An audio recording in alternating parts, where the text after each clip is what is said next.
Cei ce mă cunosc știu ceea ce va urma. Aplaudați-l pe Iisus. Se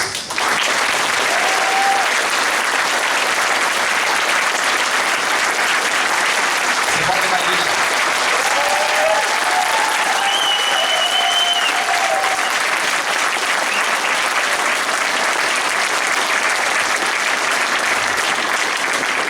Mulțumesc lui Cătălin pentru invitație. A întârziat doar 3 ani această invitație, pentru că eu am 46, împliniți acum o săptămână. Era perfect la 43. Aș vrea să vă invit respectuos să vă ridicați, să vă cadă mai bine cuvântul, știți?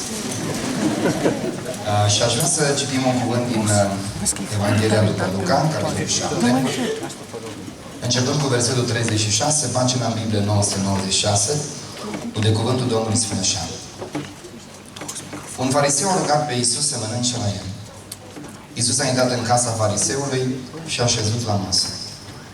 Și iată că o femeie păcătoasă din cetate a aflat că el era la masă în casa fariseului. A adus un vas de alabastru cu mir mirositor și stătea înapoi lângă picioarele lui Iisus și plângea. Apoi a început să-i strobească picioarele cu lacrimile ei și să le șteargă cu părul capului ei. Le săruta mult și le ungea cu mir. Când a văzut lucrul acesta, fariseul care îl poftise și-a zis: omul acesta, dacă ar fi un proroc, ar ști cine și ce fel de femeie este cea care se atinge de el, că este o păcătoasă. Iisus a luat cuvântul și a zis: Simone, am să-ți spun ceva. Spune, învățătorule, i-a răspuns el. Un cămătar avea 2 datornici. Unul era dator cu 500 de lei, iar celălalt cu 50. Fiindcă n-avea cu ce plăti, i-a iertat pe amândoi. Spune-mi, dar, care dintre el va iubi mai mult? Simon i-a răspuns: socotesc acela căruia i-a iertat mai mult. Iisus i-a zis: drept ai judecat. Apoi s-a întors spre femeie și a zis lui Simon: vezi tu pe femeia aceasta? Am intrat în casa ta și nu mi-ai dat apă pentru spălat picioarele, dar ea mi-a stropit picioarele cu lacrimile ei și mi le-a șters cu părul capului ei. Tu nu mi-ai dat sărutare, dar ea de când am intrat n-a încetat să-mi sărute picioarele. Capul nu mi l-ai uns cu un de lemn, dar ea mi-a uns picioarele cu mir. De aceea spun, păcatele ei care sunt multe sunt iertate, căci a iubit mult. Dar cui se iartă puțin, iubește puțin. Apoi a zis femeii: iertate-ți sunt păcatele. Cei ce ședeau cu el la masă au început să zică între ei: cine este acesta de iartă chiar și păcatele? Dar Iisus a zis femeii: credința ta te-a mântuit, du-te în pace. Amin. Amin. Mai dați-vă o dată mâna altuia și dacă vedeți că cineva a dormit, scuturați-o mai bine. Și apoi puteți să vă așezați.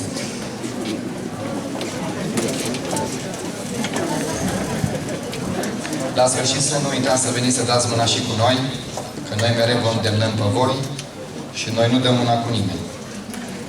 Iubiții Domnului, întotdeauna am avut bucuria și plăcerea, atunci mai ales când am stat cu tinerii, așa ca voi, să rostesc, că nu pot să spun că să recit, câte o poezie. Vedeți că viața e foarte complicată și suntem atât de diferiți. Într-un singur tabou biblic sunt atât de mulți oameni cu așa de multe păreri, cu așa de multe preocupări. Pe de o parte, un Simon leprosul care e gazdă, frământat de niște gânduri. Apoi, pe de altă parte, o femeie care vine și care tace și face. Pe de altă parte, dacă o să urmăriți textul din Evanghelia după Marcu, care este paralel cu cel din Luca, o să vedeți că acolo erau și ucenicii. Era și Iuda foarte supărat pe ce făcea această femeie. Ucenicii, din nefericire, naivi și ei, s-au luat foarte repede după exemplu greșit. Pe de altă parte, mai era acolo și o mulțime de oameni care se stau. Așa de mulți oameni diferiți, cum suntem și noi astăzi. Fiecare cu câte o frământare, fiecare cu câte un gând, o lume a contrastelor. Despre aceste contraste, un poet creștin deosebit, Virgil Calianogol, vă rog să-l căutați, vă rog să citiți poeziile lui, sunt fantastice, ne-a lăsat câteva cuvinte pe care vreau să vi le spun astăzi, nu recent. Sunteți atenți? Nu dormiți, da? Slavă Domnului! Sunt bucurii care întristează. Sunt întristări ce fericesc. Sunt zile fără de lumină și nopți adânci ce strălucesc. Sunt adevăruri ce doboară și sunt minciuni care ridică. Sunt împărați atotputernici ce însă tremură de frică. Sunt vieți ce au strălucit în viață, dar când s-au stins, parcă n-au fost. Palate care nu pot ține cât o cocioapă adăpost. Sunt oameni albi din afară, dar negri în adâncul lor, și negri în afară, negri, dar în ei de un alb strălucitor. Sunt dulciuri ce amăresc ca fierea, dar și amarul ce îndulcesc. Sunt nedreptăți care îndreaptă, dreptăți care nedreptățesc. Sunt multe contradicții, multe. Sunt uri adânci ce nasc iubiri, sunt suferinți ce aduc lumină și fericiri, nefericiri. O lume a contrastelor. În această după-amiază am ales un subiect foarte drag inimii mele. De ani de zile nu m-am mai oprit asupra lui, pentru că câteodată ce este foarte drag ție, ai vrea să-l ții acolo într-un colțișor și nu prea vorbești despre el. Pentru că eu nu știu la cât terminați voi. La cât terminați voi? De regulă. La cât? Eu n-am înțeles nimic. Când se termină? Cel mai mult îmi place acest final. La noi în biserică, cineva, într-un acces de entuziasm, a smuls ceasul. Binecuvântate fie acele mâini. Eu cred că ceasul a fost băgat în biserică din disperare. Dacă tot trebuie să ascultăm o predică plictisitoare, măcar să o măsurăm cu ceasul. Unde există prezența lui Dumnezeu, cine mai se uită la ceas? Unde există prezența lui Dumnezeu, nu la ceas te uiți, ci la inimă. Și te uiți la viitorul pe care Dumnezeu ți-l așteaptă. Iubirii tale. Iubiții Domnului, aș vrea în această după-amiază să vorbesc câte puțin despre o dragoste. Despre o dragoste care nu prea seamănă cu ceea ce oamenii de regulă au. Și pentru că nu vreau să iau foarte mult timp, există un stil avocățesc, se numește exabrupto, adică sar direct în predică. La un moment dat, Biblia vorbește despre Simon leprosul și adjectivul acesta înseamnă ceva, nu? Înseamnă că omul acesta a fost, spuneți voi, lepros. Da, dar este un fost lepros, pentru că alminteri nu putea să dea o masă. Leproșii nu pot sta în comunitate. El a fost cel mai probabil vindecat de Domnul Iisus. Și fiindcă așa e Dumnezeul nostru, nu știu, Dumnezeu nu rezistă în fața lacrimilor noastre și leproșii au o șansă în fața lui Dumnezeu, Dumnezeu l-a vindecat.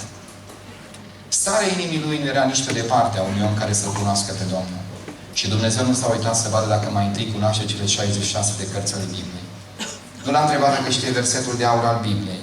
S-a uitat la necazul lui, la suferința lui și pentru că e Dumnezeu care nu rezistă în fața suferinței, l-a vindecat. Și acum omul s-a socotit dator și a zis, măcar în fața comunității, pentru că Simon lepros era un fruntaș, a zis, trebuie să fac ceva să răsplătesc celui ce m-a făcut bine. Și a făcut o ciorbă.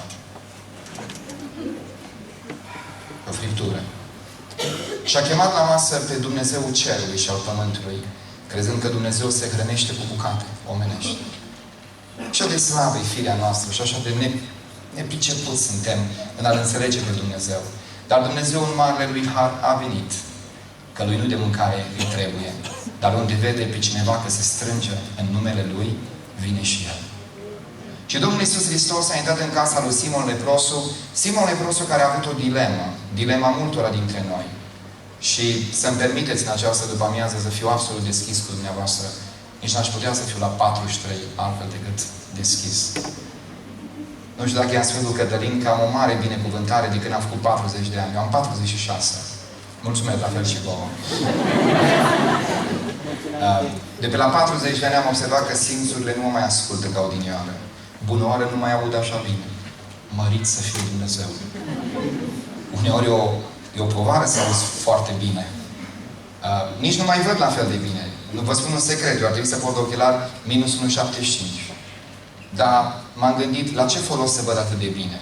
Mai sunt unii în adunare care se strâmbă când predic. Nu mi-ajută. Mai bine să nu-i văd. Și atunci, mult mai bine este să nu văd așa de bine, să n-aud așa de bine, pentru că mă ajută în viață. Și știți ce am băgat de seamă de pe la 40 de ani? Am o memorie selectivă. Țin minte numai ce-mi convine. Mărit să fie Dumnezeu.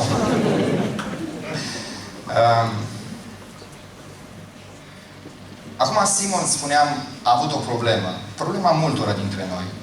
L-a chemat pe Domnul Iisus Hristos, dar știți, el era un fruntaș al sinagogii, era un fruntaș al orașului, al comunității în care era. Și să te afișezi în acele zile cu Iisus Hristos nu era un lucru bun. Și sunt momente în viață când chiar și în aceste zile de libertate, de democrație, să te afișezi cu Iisus nu e un lucru foarte bun. Și o să observați dumneavoastră că în orice situație și oricât de bună ar fi democrația în care trăim, a te afișa cu Iisus nu întotdeauna este un lucru care să dea bine. L-a chemat pe Iisus Hristos pentru că era dator și atunci când a intrat Domnul Iisus Hristos, știți care era dilema cea mai mare? Nu știți că dumneavoastră nu sunteți așa de cercetători atât de asidui ai Bibliei și nu trebuie să faceți griji. Dar era o declarație, când ajungeai în casa cuiva care te invita, dacă îl întâmpinai pe acel om, dacă îi dădeai o sărutare și mai ales dacă luai ligheanul cu apă și îi spălai picioarele, declarația era aceasta: tu ești mai mare decât mine. A spăla picioarele cuiva nu era un lucru doar care ținea de praful Israelului, ci era de fapt o uzanță și era de fapt o declarație în fața tuturor celor prezenți în casa ta: cel ce intră în casa mea e mai mare decât mine. Dar să-i dai lui Iisus Hristos această cinste era periculos pentru Simon Lepros. Pe de altă parte, care era dilema lui? Dacă trimiteai un slujitor să spele picioarele oaspetului tău, îi spuneai: statutul tău este inferior statutului meu și atunci trimit o slugă să facă această lucrare. Vreau să fiu politicos, dar statutul nostru nu se compară. Numai că Simon Lepros a fost în această dilemă. Aș vrea pe de o parte să înțeleagă că este recunoscător, să mă duc să-i spăl picioarele, nu pot, pentru că asta ar însemna să fac o declarație care e riscantă. Iar pe de altă parte, să trimit o slugă, mă pun prost cu el. Așa că mai bine mă fac că uit. A uitat. Și n-am făcut lucrul acesta. Numai că, iubiții Domnului, aceasta este povestea vieții noastre. Cei îndrituiți să facă ceea ce trebuie să facă, nu fac. Și de undeva de unde nu te aștepți să desprinde cineva căruia nu-i pasă. Cel mai probabil, spun comentatorii biblici, că această femeie ce a venit, o femeie care era păcătoasă, ar fi fost una dintre femeile care în mulțime ar fi ascultat una dintre cele două predici pe care le consemnează Scriptura. Domnul Iisus Hristos nu are în toată Biblia decât două predici. Adică două momente când se spune că a predicat mulțimii. Și în predica aceasta consemnată, unele dintre cuvintele pe care El le spune, cuvinte foarte adânci, sunt acestea: veniți la mine toți cei trudiți și împovărați și eu voi da odihnă sufletelor voastre. Luați jugul meu asupra voastră, că jugul meu este ușor și sarcina mea este bună. Învățați de la mine, căci eu sunt blând și smerit cu inima. Femeia aceasta a auzit cuvinte pe care nimeni nu le poate auzi niciodată. Pentru că frumusețea lui Dumnezeu este că are cuvintele vieții. Profesorii au cuvintele înțelepciunii pământești. Specialiștii lumii aceștia au cuvintele disciplinelor lor. Dar Iisus Hristos are cuvintele vieții.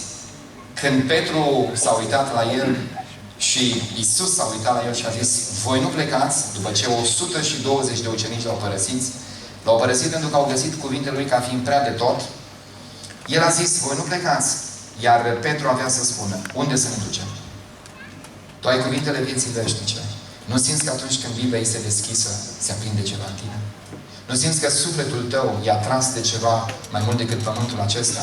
Nu simți că dintr-o dată imensitatea cerului pare diferită și parcă e loc unde poți să spui acasă? Un sergent rus trebuia să evacueze un sat de evrei. Trebuie să vă spun repede câte o ilustrație, că văd cum ațipiți. Ce credeți că nu știu? Asta mi-e profesia. Profesia mea este să vânez cei ce ațipesc în adunare. Și era un bătrân evreu care avea sulurile legii, Tora. Sergentul nervos, la un moment dat, spune: grăbește-te, zice, că trebuie să vă evacuez. La care bătrânul, cu așa de multă grijă, ținea sulurile în mână. Îi spune bătrânului: ce zice scârtiile alea? Zice: ce-s alea? Îți valoroase? Rus. Zice: pentru cei mai mulți nu sunt valoroase. Pergamentul în sine, n-ai putea să obții mare bani pe el. Dar zice, ele au o valoare foarte mare pentru sufletul nostru. Și a zis el: păi zice, unde le pui? Că n-ai unde să le pui. Erau sulurile rece. Le țin în brațe, zice el. Și că îi spune: ești un nebun? 500 de kilometri va dura drumul. O să le ții 500 de kilometri în braț. La care bătrânul a spus, dacă sulurile acestea m-au ținut pe mine 78 de ani, o să le țin și eu în brațe pe de 500 de kilometri. Dumneavoastră crezi că Biblia ne-a ținut în viață? Dumneavoastră credeți că în cele mai grele zile ale vieții, Cuvântul lui Dumnezeu este suportul și sprijinul și mângâierea? De atâtea ori am deschis Scriptura și Dumnezeu mi-a vorbit direct, parcă mi s-a uitat direct în suflet. Eu sunt într-o biserică penticostală și noi iubim lucrarea Duhului Sfânt, dar îi spun deseori oamenilor, dacă vreți să aveți puterea Duhului Sfânt, citiți cuvintele lui Dumnezeu. În Evanghelia lui Ioan se spune, Cuvântul lui Dumnezeu este Duh și viață. Cu fiecare filă de Scriptură pe care o citești, te umpli de Duhul lui Dumnezeu. Și în inima noastră ar trebui să locuiască Cuvântul lui Dumnezeu cum? Din belșug, spune Cuvântul lui Dumnezeu. Ca să nu păcătuim împotriva Lui. Bun. Am făcut această paranteză greșită, pentru că voi sunteți grăbiți, știu, da? Așa suntem noi, moldovenii, Cătălin, zamă lungă. La noi ciorbele sunt lungi. Apoi eu nici nu știu să predic, vă spun sincer, nu mai știu să povestesc câte ceva. În sfârșit, ia să iau bățul ăsta din față. O de altă vă devine cuiva vreo idee. Acum, fiți atenți la ce vreau să vă spun. Femeia aceasta, spune Biblia, era pregătită. Adică, până la urmă, dacă te duci la întâlnirea cu Iisus Hristos, ceva trebuie să faci și tu. Femeia aceasta era pregătită și a venit cu un vas de alabastru, în care era un nard, un mir de mare preț. Femeia aceasta care a auzit cuvintele extraordinare ale lui Iisus Hristos s-a gândit să facă ceva pentru Iisus Hristos. Femeia aceasta n-a venit oricum. Și vreau să vă spun în seara aceasta un principiu. Oricine are o așteptare, oricine a plecat de acasă cu o frământare în suflet, oricine a venit cu gândul că Iisus Hristos îi va da ceva, va primi. Oricine a plecat de acasă și a zis, acolo, Doamne, o voi întâlni cu Tine și Tu ai să-mi dai un răspuns, îl va primi. Dumnezeul nostru nu va umple mâinile celor care au venit cu El în buzunar, ci a celor care stau cu mâinile ridicate și spun, Doamne, Te aștept. Aștept ceva din partea Ta. Un Dumnezeu care știe, un Dumnezeu care cunoaște. Vreau să vă spun că Dumnezeu nu hrănește oamenii sătui. Iată v-a ajuns sătui, spune Domnul cu supărare. Dumnezeu hrănește flămânzii. Dumnezeu hrănește inimile care au venit cu așteptare puternică înaintea Lui. Cât de mare ar fi așteptarea Lui, nu poți depăși harul Său. Până la cer, e dorința ta. E dincolo de cer, mila Lui. De aceea, dacă ai venit cu așteptare în această după-amiază, pregătește-te să pleci cu brațele pline. Mare Dumnezeu nostru. Bun. Sani pe aici? Unde e Sani? E afară. Îl înțeleg, sărat. E foarte greu. Vreau să-i spun ceva lui Sani. Sani, vreau să spun ceva. Ai zis despre nebunia despre Hristos, corect? Ai cântat. Îmi place foarte mult cântecul ăsta. Un tânăr, vreau să spun lucrul ăsta ca să-l spui la rândul tău. Un tânăr umbla în gară cu un tricou pe el. Și scria pe tricou, nebun pentru Hristos. Se uitau oamenii la el cu puțină milă. Și au zis, bietul de el. Știți? Dar el era înflăcărat, nebun pentru Hristos. Eu n-am ridicat mâna să spun că sunt nebun pentru Hristos. Pentru că mie toți prietenii îmi spun, bă, tu ești nebun la ce program ai. Prefer ca faptele să spună că sunt nebun pentru Hristos. N-am să las alergarea. Și în sfârșit, faza frumoasă era că tânărul acesta se întorcea și oamenii se uitau lung după el. Bietul, săracul. Știi? Când vezi pe cineva în felul ăsta, te uiți, te întorci. Numai că ei când se uitau după el, el se întorcea și pe spatele tricoului scria, tu al cui nebunești. În viața aceasta, știți, vine o doamnă să facă voluntariat și la un moment dat îmi spune, zice, domnul Ianovici, noi avem, ca și Cătălin, o lucrare, cum v-am spus, și mai vin de la psihologie să facă. Eu vreau să lucrez, zice, cu aia care sunt nebunii mai furioși, zice. Zice, unde țineți nebunii furioși? La care eu am spus, pe stradă, doamnă. Pe stradă sunt cei nebuni furioși. Corect ce spun? Pe stradă sunt cei mai mulți. În sfârșit. Acum, iubiții Domnului, femeia aceasta a venit și în momentul în care s-a uitat la Simon leprosul, ceva în inima ei a început să fie o durere. Adică sărutare nu i-a dat, apă să se spele nu i-a dat, și femeia a zis, dar cum se poate? Dar e El. Și femeia aceasta, spune cuvântul lui Dumnezeu, că a făcut un lucru. S-a dus spre Mântuitorul și a început să facă un lucru pe care Dumnezeu îl așteaptă de la noi. N-a ținut cont de nimeni și s-a dus într-un mod tăcut să-i se închine. Zis, ce n-au făcut alții, voi face eu. Dacă picioarele Lui nu au fost spălate, le spăl eu. Dacă sărutare nu i-a dat, sărutarea, zis ea, îi voi da eu. Pe pământul acesta, iubiții Domnului, există această întrebare pe care vreau să vă spun foarte simplu. Dragostea nu cumpără. Dragostea se închină. Niciodată nu veți putea plăti lui Dumnezeu. Pentru că Dumnezeu nostru nu poate fi cumpărat cu nimic. Singurul lucru pe care Dumnezeu îl așteaptă este un om care să-i se închine Lui. Și aș vrea în numele Domnului Iisus Hristos să vă încurajez și să vă spun că mă bucur de închinarea voastră, mă bucur de faptul că voi vă închinați aici. Sigur, mi-am dat seama la un moment dat că eu nu pot să mă închin întru totul ca voi, că nu mai pot sări, că mă doare genunchiul stâng. Atâta tot. În rest mi-a plăcut. Dar de sărit mai greu, că articulațiile mele au cedat. Trebuia să mă chemați mai devreme. Bun. Haideți să vă țin un pic așa mai atenți. O doamnă vine la psiholog și face 6 ședințe a câte $150 ședință. Și la sfârșit, doctorul îi prescrie o rețetă. Zice, doamnă, acum, zice, la final de sesiuni, vă spun care e rețeta. Dumneavoastră vă faceți bagajele și vă duceți la Cascada Niagara. Vă rezervați acolo un loc la un hotel și apoi, timp de o săptămână, câte o oră pe zi, mergeți și vă uitați la Cascada Niagara.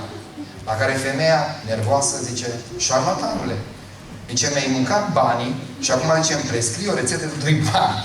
Cum, zice, după ce 6 sesiuni am stat, acum tu, zice ea, îmi spui mie să mă duc la Cascada Niagara.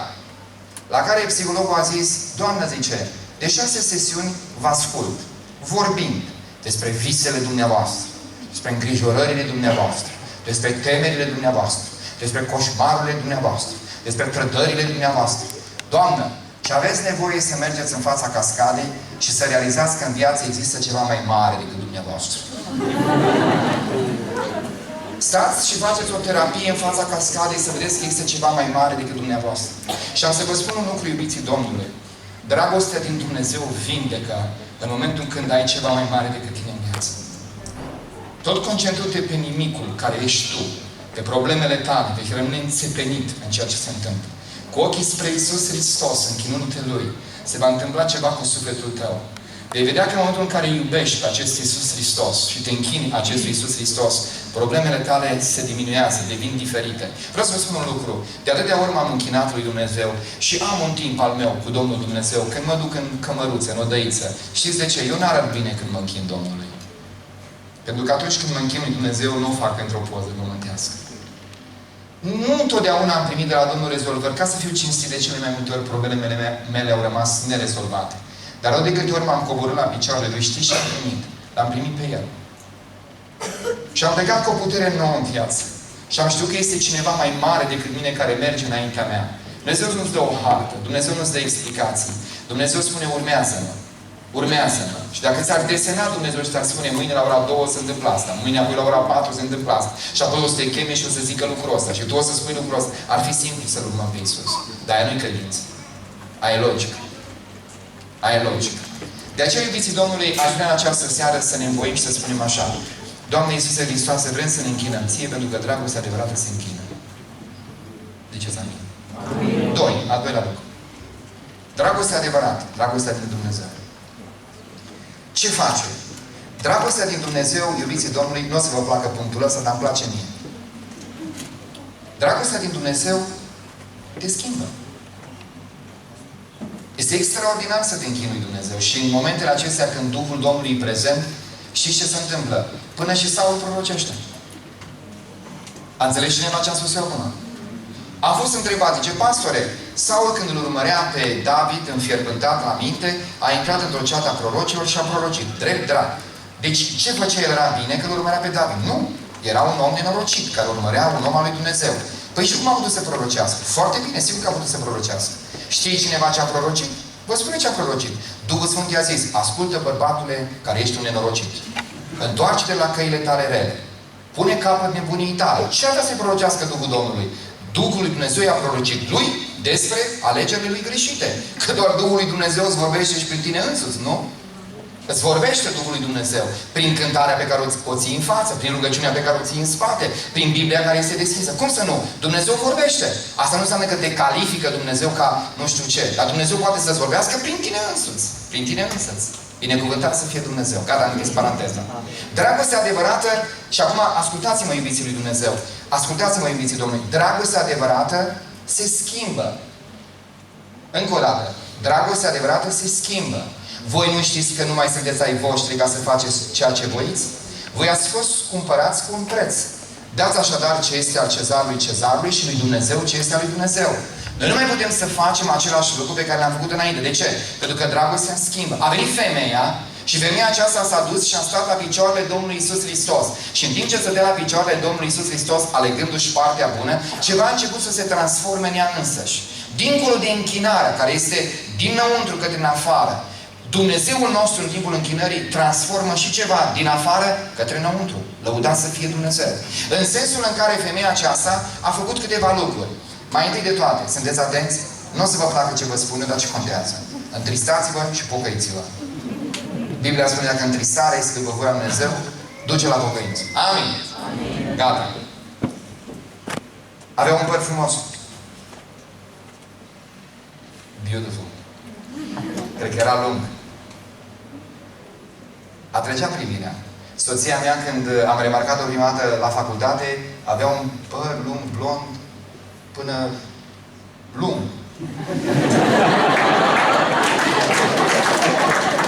Eu n-am văzut-o mai întâi la față, am văzut-o din spate. Am văzut părul ăla lung, mătăsos, sclipea auriu, pe care s-a întors și când am văzut perechea de ochi verzi. Știți că vin băieții și îmi spun, pastore, zice, am și eu, zice, să-ți povestesc ceva. Am o prietenă. Și eu îl întreb, păi și ce ai remarcat la ea? O, frate, e pocăită. Dar știm noi. Zic, tu ești singurul care știi să îți dai seama de pocăință după fața omului. Eu de 21 de ani sunt păstor și încă nu dau seama cine e pocăit și cine nu-i. Tu ai așa un fel de röntgen spiritual. Te uiți și spui că e pocăită. Spune că e frumoasă. Da, e frumoasă. Normal că e frumoasă. Mai întâi ceea ce izbește privirea vine, nu? Întâi vine ceea ce e firesc și apoi vine ceea ce este duhovnicesc.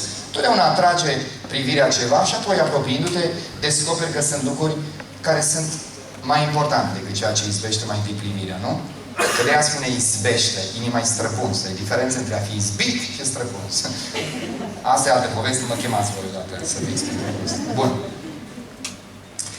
Acum, iubiții Domnului, vreau să vă spun că avea un păr frumos. Părul ăsta, vedeți dumneavoastră, femeia aceasta știți ce era, nu? Era o femeie păcătoasă. Acum, doar să nu credeți că Simon avea un dar aparte. Deși, să știți că, în general, la farisei era simplu. Erau ei și păcătoși. Adică pentru ei era foarte simplu să recunoască păcătoși. Erau ei și păcătoși. Ați auzit de ordinul rabinilor însângerați? N-ați auzit? Rabinii ăștia erau niște oameni care considerau femeia sus a tuturor relelor. Și cum vedeau o femeie pe stradă, închideau ochii și pentru că continuau să mai meargă 1-2 pași, pum, mai luau un stel în față. Și atunci erau însângerați. Și se numea ordinul rabinilor însângerați. Când o să vedeți mulți oameni cu cuie, cu răni, să știți că ăștia sunt din ordinul rabinilor însângerați. Bun, am închis paranteza. Multiple de paranteze. Sfârșit, de ferestre avem nevoie. Și femeia aceasta care avea un păr frumos, un păr lung, un păr care probabil făceau oamenii să se întoarcă după ea pe strada zis în felul următor. Ceva trebuie să se întâmple cu mine. Până astăzi, părul acesta a fost un mijloc prin care mi-am pierdut sufletul, nu mi-am câștigat. Să mă aud de fel ce spun. Dar vreau să fac ceva. Eu vreau să fac din părul meu ștergarul lui Iisus. Eu vreau să-L pun în slujba lui Dumnezeu.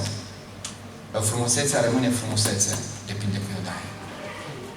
A zis ea, buzele acestea care până astăzi au sărutat ce nu trebuia, de azi încolo vor fi buze care vor săruta picioarele Lui. Pentru că Dumnezeu nu spune să nu iubești. Dumnezeu spune să iubești ce trebuie. Lacrimile acestea cu care spăl picioarele lui au fost cel mai des un trofeu al diavolului. Că stăteam deseori acasă seara și mă gândeam la ce nenorocit am ajuns și ce nenorocit am ajuns. Lacrimi ale rușinii, lacrimi ale durerii. Numai Dumnezeu știe de câte ori le-am vărsat. Lacrimi de ciudă pentru prostia minții mele, care n-am vrut să se schimbe. Lacrimile acestea vor deveni altceva. Vor deveni lacrimile bucuriei și ale credinței. De 100 de ori prefer să plâng înaintea Domnului decât să-mi plâng prostiile și să-mi plâng eșecurile și alegerile mele greșite. Și a zis ea, din tot ce am, pun la picioarele lui Dumnezeu. Ce avea femeia? Avea păr, avea săruturile acestea pe care le-a pus pe picioarele Domnului Iisus Hristos, avea femeia aceasta, ce mai avea? Ce avea? Lacrimile și mai avea ce? Păi, acum, nu era cec și nu erau nici bănci. Dar oamenii tezaurizau. Știți, există o vorbă la română, știți? Să punem și noi niște bani pentru zile. Ce prostie! Păi vi le cereți. Când voi strângeți bani pentru zile negre, vi le cereți. Eu nu am decât zile albe, binecuvântat să fie Dumnezeu. Cum să-mi cer eu? Cum să pun eu bani pentru zile negre? Dar de când? Eu nu lucrez cu negru, eu lucrez cu albul. Lăudat să fie Dumnezeu, corect? Nu mai spuneți, punem bani pentru zile negre. Puteți spune, economisim, pentru că vrem să facem niște rezerve, ca să avem pentru lucrurile care țin de viitor. Dar nu spuneți bani pentru zile negre. Eu nu cred că vreun pocăitul să aibă zile negre. Și nici nu face zile negre. Mama mea și tatăl meu, toată copilăria mea s-o așa.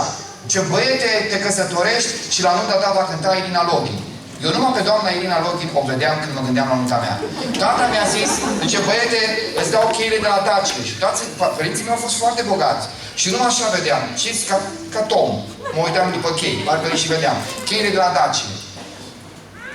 Am făcut o facultate de drept, început în timpul comunismului, având totul aranjat. Că dacă ieșai atunci magistrat, procuror sau judecător, apartamentul ți-l dădeau prin repartiție imediat. Și m-am gândit, tot viitorul meu este aranjat. Dar numai, eu n-am luat în calcul faptul că într-o zi m-am întâlnit cu cineva, cu Iisus Hristos. Și în momentul în care m-am pocăit, m-am dus acasă și am spus părinților mei că m-am pocăit. Părinții mei prima dată au râs, după care au intrat în muțenie și după aceea m-au ciumăgit. Și m-au alungat și nu mi-au mai dat nimic. Și am mâncat 4 ani de zile pâinea întristării, alternam cartofii prăjiți cu cartofii fierți. Am trăit cum am trăit și nu-mi pare rău de lucrul ăsta și nu-l spun ca să culeg mila cuiva, ci spun numai ca să înțelegeți un lucru. Am stat 4 ani de zile, am fost portar, mi-am asumat răspunderea faptului că sunt un copil de Dumnezeu, că nu contează dacă ești copil de Dumnezeu și stai la o poartă sau ai o mătură în mână. Cercetor nu este acela care are o mătură în mână, cercetor este cel care poate să meargă într-un Mercedes fără Iisus. Și prinț și copil de Dumnezeu este cel ce poartă comoara cerului în inima lui. Și am știut să fiu un fiu de Dumnezeu și la poartă. O, câte experiență am acolo. Trecea cineva de mine, fără să-i spun de Iisus. Nimeni! Binecuvântat să fie Dumnezeu. Aveau cum? Și știți care este sfârșitul povestii? Mama mea și tatăl meu au sărăcit. Mama mea și tatăl meu ce-au strâns, viața a spulberat. Și acum eu și sora mea, care ne-am întors la Dumnezeu, botezați, i-am luat aici în București, ne-am făcut o căsuță, amândoi sunt cu Dumnezeu astăzi și iată ce poate să facă Dumnezeu.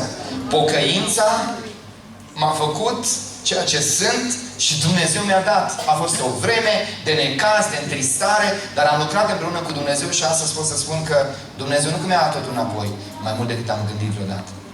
Mai mult decât am gândit vreodată. Binecuvântat să fie Dumnezeu. Prietene, dacă te întâlni cu Iisus, schimbă-te. Dragostea adevărată te schimbă, nu poate să rămâi la fel. Adică spun un lucru, nu de frica iadului. Pocăiți-vă că vă mănâncă iadul. Asta nu rezistă. Am o boală, vin la biserică, Iisus te vindecă. Și după ce te-a vindecat de boală, ai plecat cum a plecat Simon leprosul, neschimbat, nu? Asta a fost. Deci, nu de frica necazului trebuie noi să ne schimbăm, ci de dragostea care este în Dumnezeu. Necazul nu schimbă, cât ține necazul, ține și pocăința. După ce necazul trece, omul revine la ceea ce este. Abia se inventase telegraful și făceau la un moment dat, dar nu chiar acum, da? Să fac eu semn. Mă bucur să te văd. Domnul să te binecuvânteze. Aici ești? Bravo. A fost telegraful inventat și angajau pentru telegraf. Știți dumneavoastră că e un limbaj pe care trebuie să-l înțelegi. Și au venit mai mulți, ce stăteau pe scaun, liniștiți. Vine și un tânăr la sfârșit, cred că de la 43 ani, că era cam grăbit, așa întârziați. Și stă ce stă, și la un moment dat, nici 2 minute, 3 nu trec, și ăsta se ridică, poc, și se duce direct în biroul directorului. Unde avea loc interviu. Ăștia au început să vocifereze. Cum? Tu ai venit ultimul, stai la rând. Ăsta nici s-a băgat în seamă, s-a dus glonț. Și când se întoarce cu directorul. Și le spune: sunteți liberi, domnilor. Cum? I-au zis ei. Dar noi am venit. Noi am stat. La ora la care a zis. Ne-am așezat frumos pe scaun. Zice: da.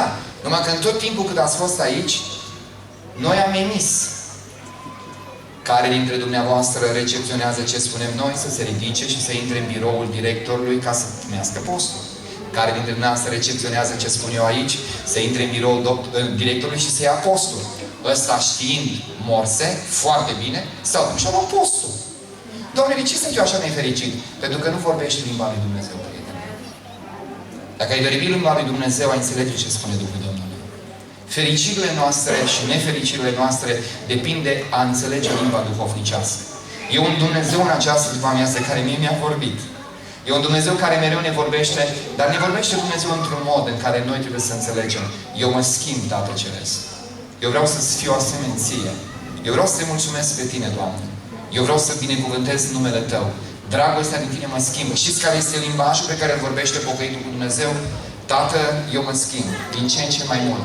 Din har în har și din putere în putere. Aleluia. Gata, unde ești Teodora? Și acum ultimul lucru, da? Spre bucuria voastră. Și a mea. Ce face dragostea? Dragostea nu cumpără. Dragostea se aruncă la picioarele lui Iisus și îi se închină. Un băiețel la colectă motivase foarte bine misionarul, zice: pune coșul mai jos, mai jos, mai jos, mai jos. Cât de jos, măi? Cât de jos se poate. Dar ce vrei să faci? Ce eu n-am bani, mă urc eu în coș. Eu nu-ți dau, Doamne Dumnezeule, eu nu-ți dau doar un mir, ci te ung cu mir. Nu doar plâng, ci lacrimile mele spală praful ostenelii tale. Părul meu îl fac ștergar, Doamne. Ce închinare fără tine? Pe noi înșine să ne dăm lui Dumnezeu. Din morți cum am fost, în vii. Și ultimul lucru pe care îl face dragostea, iubesc genul ăsta de dragoste. Corturile unde aveau loc aceste ospețe erau cu pereții ridicați. Se ridicau pereții la cap. Era o masă întreagă de bărbați. Pentru ce nu s-a dat mirul acesta săracilor? Striga Iuda plin de zel, la care ucenicii naivi dădeau din cap. Când eram copil, am cumpărat un cățeluș de 25 de lei la Dacia pe care o aveam. Stătea în spate. La orice hârtop și la orice groapă cățelușul dă din cap. Ar vrea Satana să te pună în spate, să fie un cățeluș care să dă din cap. Nu, nu. Dar eu am minte să judec. Și dacă ar spune un ucenic, și dacă ar spune un pastor, verific cu Biblia ce spune el. Pentru că eu vreau să cred doar ce spune Domnul. Amin. Femeia aceasta strângea vasul de alabastru, toți ochii pe ea. Știți ce fac oamenii? Comentează pe cel al tău. Ce mai mulți specialiști găsești în viață comentând pe cel al tău? Mă, când ai pus tu un strop de mir în vasul meu? Never. Dar de comentat o să comentez. Îți spune ce ar trebui să faci tu cu cel al tău. Să faci asta, să faci asta, să faci asta. Bun, dar nu e al tău, e al meu. Lasă-mă pe mine cu ce al meu. Ce al meu, eu decid ce fac cu el. Noi comentează, specialiști pe ce al tău. Cum ar trebui să faci, cum ar trebui să... Și ce a făcut femeia? Femeia s-a dus la comitet, a chemat păstorul, s-a supărat, a chemat televiziune, a zis: ce pocăi sunteți? Nu, Doamne, a spart vasul. Nu mai vorbiți. Începuse toată încăperea să fie plin de mireasma acelui mir. Și brusc tăcură toți. Nu mai e nimic de comentat. Atunci când inima se sparge și acolo e mireasma lui Dumnezeu, închizi gura tuturor. Nu te mai lupta cu vorbe. Împărăția lui Dumnezeu nu stă în vorbe. Împărăția lui Dumnezeu stă într-o dovadă dată de puterea lui Duhul lui Dumnezeu. a sacrificiului și a lepădării de sine. Aleluia! Femeia aceasta a avut curajul să traverseze tot cortul sub privirile bărbaților, într-o societate misogină, într-un timp în care femeia nu putea să facă asta. Dar știți ce a zis ea? Ce-mi pasă mie de judecata voastră, câtă vreme privirea mea este la el, eu mă duc spre el. Și s-a dus spre el și s-a prăbușit la picioarele lui. Și știți care a fost finalul? S-a ridicat Hristos și a zis ceea ce are să ne scuduie viețile. Simone, eu n-am intrat la tine pentru ciorbă, că eu mai mult postez decât mine. Și n-am venit să stau la masă pentru că pe mine mă poți hrăni cu lucruri pământești. Venisem să-ți dau ceva, Simone. Venisem să spun că lepra e cea mai mică problemă în viață. Că necazul e cea mai mică problemă în viață. Dar cea mai mare problemă în viață e să fii un om mântuit. Venisem, Simone, să spun astăzi că vreau să-ți dau mântuirea sufletului tău. Și tu nu mi-ai dat nimic, Simon. Nici sărutare, nici nu m-ai spălat, nici un bun venit nu mi-ai spus. Dar o vezi pe femeia aceasta, care nu s-a gândit la nimic. A fost pur și simplu atrasă de Iisus Hristos. Pentru că nu crede în declarații formale, nu crede în pași mecanici, nu crede într-o tehnicitate a mântuirii.